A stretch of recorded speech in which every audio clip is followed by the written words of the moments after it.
사회를 이루는 섭리와 섭리법을 시작했습니다. 사람의 사명과 섭리법 실천의 의미. 예로부터 신과 같이 된 이들은 한결같이 마음을 살펴라, 마음을 갈고 닦아라 라고 말하며 마음을 중시하였다. 그런 말은 왜 하는가? 고통에서 벗어나기 위해서 그런가? 라고 생각할 수도 있고, 고통에서 벗어나고 싶으면 마음을 갈고 닦아라 라고 말하는 이도 있다. 그렇게 말하는 이들이 있죠. 마음을 갈고 닦는 이유를 고통에서 찾고 있죠. 하지만 인간으로 태어난 이상 죽을 때까지 고통에서 벗어날 수는 없다. 그래요. 마음을 갈고 닦는다 해서 고통에서 벗어날 수는 없죠. 배고파도 일어나고 다쳐도 일어나고 좌절해도 일어나는 것이 고통인데 마음을 갈고 닦는다고 하여 고통에서 벗어날 수 있겠는가? 마음을 갈고 닦는다 해서 그래요. 해결이 안 되죠. 배고프면 또 고통이 일어나고 굳이 겪지 않으려고 해도 좌절을 겪을 수 있고 고통이란 것은 벗어날 수 있는 게 아니죠. 선천적으로 절로 일어나는 고통에서 벗어날 수 있는 방법 같은 것은 없다. 깨달음의 경지가 높은 이가 그런 말을 했다면 마음의 관심을 갖게 하기 위한 방편일 따름일 뿐이라는 말이다. 사람들은 고통에서 벗어나고 싶어 하죠. 그러면 마음의 관심을 갖게 하는 방법이 뭐겠어요? 고통에서 벗어나고자 하면 마음을 갖고 닦아라. 마음을 살펴라. 그렇게 이해할 수 있는 거죠. 그 말을 믿고 고통에서 벗어나기 위해 마음을 갖고 닦는다면 다른 사람들이 겪는 고통에 또 다른 고통을 맛보게 될 것이니 평생 겪어야 할 고통은 일반인에 비해 배로 클 것이다. 계속 고통에서 벗어나기 위해서 마음을 갈고 닦는다. 그러면 일반인들보다 더 고통스러워진다는 거예요. 왜? 좌절을 맛보게 되잖아요. 벗어날 수 없는 일에서 벗어나려고 하니까. 벗어날 수 없는 것에서 벗어나려 하니 겪어야 할 좌절감을 이루 말할 수 없다는 말이다. 좌절감으로 인해 고통이 생긴다. 그 말이죠. 그래요. 그럼 고통을 어떻게 다루어야 되나요? 고통에서 벗어나려 하면 안 되겠죠.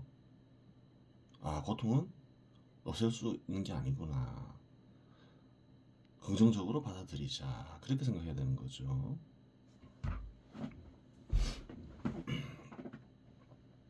잘 다루면 된다는 거예요.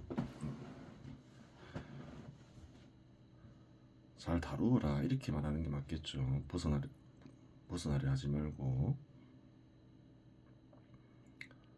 깨달음을 얻기 위해서 마음을 갈고 닦아라 라고 말하는 이도 있겠지만 깨달음을 얻으면 무엇하지? 라는 의문이 절로 든다. 깨달음을 얻는다고 하여 부가 절로 쌓이는 것도 아니고 권력을 얻는다는 보장도 없고 명예가 쌓이는 것도 아니다. 그러한 것들을 원하면 열심히 일하고 사람을 잘 살기고 높은 지위를 얻고자 노력해야 한다. 노력하는 게 더 좋다. 그렇죠.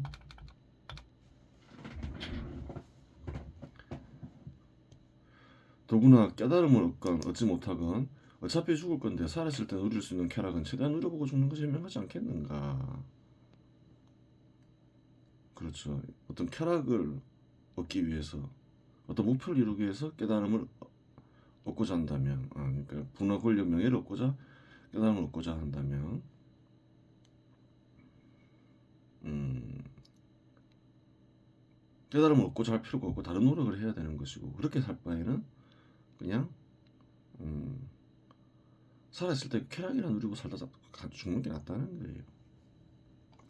결국 신과 같이 된 이가 깨달음을 얻기 위해서 마음을 갈고 닦아라 라고 말한다면 깨달음에 관심 있는 이들로 하여금 마음에 관심을 갖게 하기 위함을 따릅니다. 그렇죠. 깨달음을 추구하는 이가 있어요. 마음을 살펴보라 이렇게 이해하는 거죠. 깨달음은 또 마음에서 일어나잖아요. 그래요. 마음을 살피다 보면 깨달음도 없겠죠.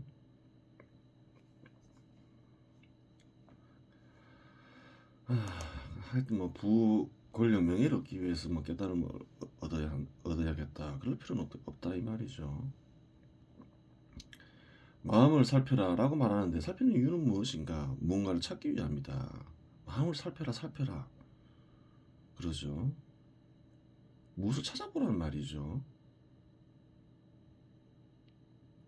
무언가는 다름 아닌 원래 붙어 있는 장소와 원래 붙어 있는 존재를 가리킨다. 그러한 것들을 마음에서 찾을 수 있는 이유는 무엇인가? 세상 사람은 쉽게 접할 수 있는 것에 대해서는 관심을 갖지 않는다. 공기가 없으면 숨쉴 수 없어.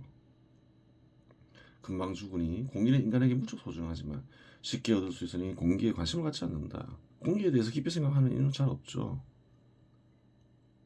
공기가 인간에게 중요하지 않기 때문에 그런 건 아니죠. 공기 없으면 살 수가 없죠. 금방 죽죠. 그런데 왜 관심이 없나요? 쉽게 얻을 수 있으니까, 공짜로 얻을 수 있으니까 그런 거죠. 마찬가지로 마음이란 것은 누구나 쉽게 접할 수 있기에 마음이 어떤 존재인지 관심을 갖지 않는다. 그래요. 마음은 쉽게 접할 수 있죠. 눈 뜨면 잠에서 깨어나면 마음이 접하죠. 잠자다가도 마음 접할 수 있죠. 꿈꾸면서. 쉽게 접할 수 있는 것에 대해서는 사람들은 관심을 갖지 않는다는 거예요. 실상 마음이란 원래부터 있는 것이기에 그곳에서 원래부터 있는 장소와 원래부터 있는 존재를 찾을 수 있는 것이다. 그렇게 되는 거예요. 원래부터라는 말을 왜 쓰는가? 세상이 있기 전에도 있고 현재도 있으며 세상이 사라진 뒤에도 있는 것이기에 원래부터라는 말을 쓴다. 이 정도까지 말했으면 원래부터 있는 장소와 원래부터 있는 존재가 무엇인지 아는 일은 어렵지 않을 것이다. 그래요. 원래부터 있는 장소는 세상을 이루어지게 하는 신의 마음이며 원래부터 있는 존재는 신의 마음을 있게 하는 존재이다. 신의 마음을 있게 하는 존재는 당연히 신이겠죠. 그렇게 되는 거예요. 괜히 마음을 살펴라, 마음을 갈고 닦아라 그렇게 얘기하는 게 아니죠. 필요도 없는 짓을 시킬 일은 없겠죠. 마음을 갈고 닦아라라는 말에서 갈고 닦아라라는 말에 대해 생각해 볼 필요가 있다. 마음에서 하는 일은 무엇인가? 마음에서 할 수 있는 일은 생각 외에는 없다. 그래요. 그리고 갈고 닦아라라는 말은 제대로 생각하라 라는 말이 따릅니다. 그래요. 그렇겠죠. 엉뚱하게 생각하지 말고 엉뚱하게 생각하면 잡념이 생기겠죠. 그러면 어떻게 생각하는 일이 제대로 생각하는 것일까? 다름 아닌 신처럼 생각하는 일이 제대로 생각하는 것이다. 그래요. 생각하는 존재, 섭리에 입각해서 생각하는 존재가 인간이 있기 전에 있다 했죠. 세상이 있으니까 섭리가 있게 하는 존재겠죠. 그럼 신처럼 생각하라 이 말은 섭리에 입각해서 생각해라. 또 그렇게 이해할 수도 있겠죠. 그러면 어떻게 생각하는 일이 제대로 생각하는 것일까? 다름 아닌 신처럼 생각하는 일이 제대로 생각하는 것이다.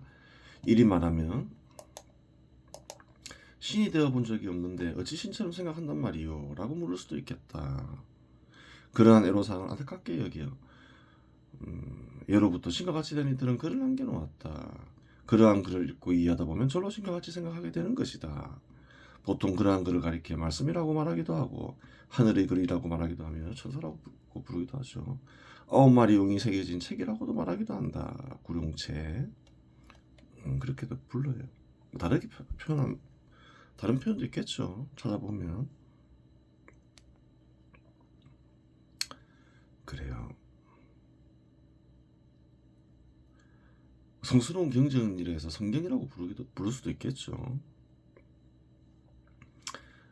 하지만 그대들이 이러한 사실을 알고서 수행하더라도 그대들은 원래부터 있는 장소에 들어가 원래부터 있는 존재를 접하는 일을 겪기 어려울 것이다.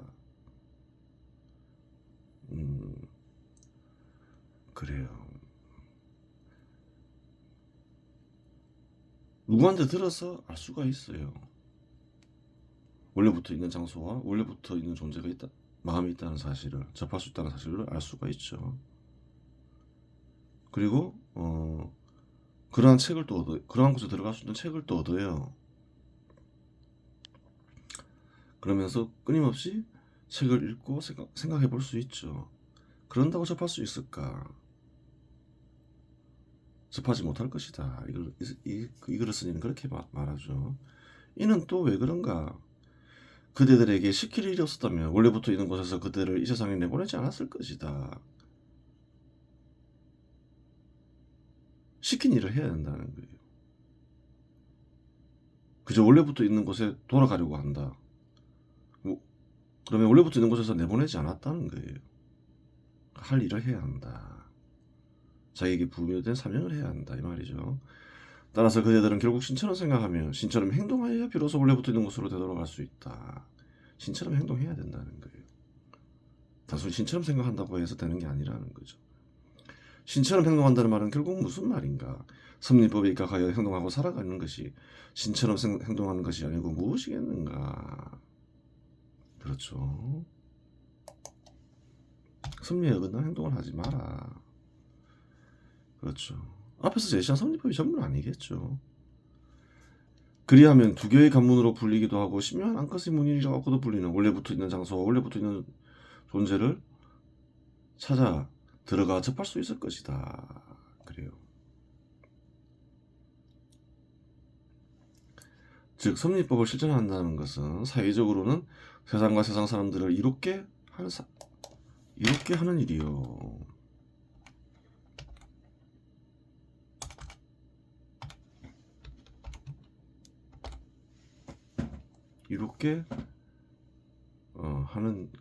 이렇게 하며 사는 것이고,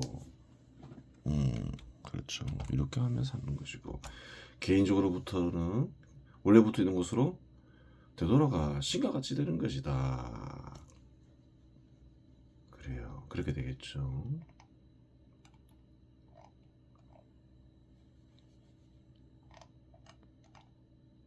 그래서 그런 게 있는 거예요. 그 영원한 생명을 얻는다는 것. 원래부터 있는 있는 존재. 신은 세상이 있기 전에도 있고 현재에도 있고 세상이 사라진 지에도 있을 거니까 그래요. 어딘가는 신의 마음에 거듭나 어딘가는 신과 하나가 되면 영원한 생명을 얻는다. 그런 얘기가 생기는 거죠. 이번 시간에서 마치겠습니다.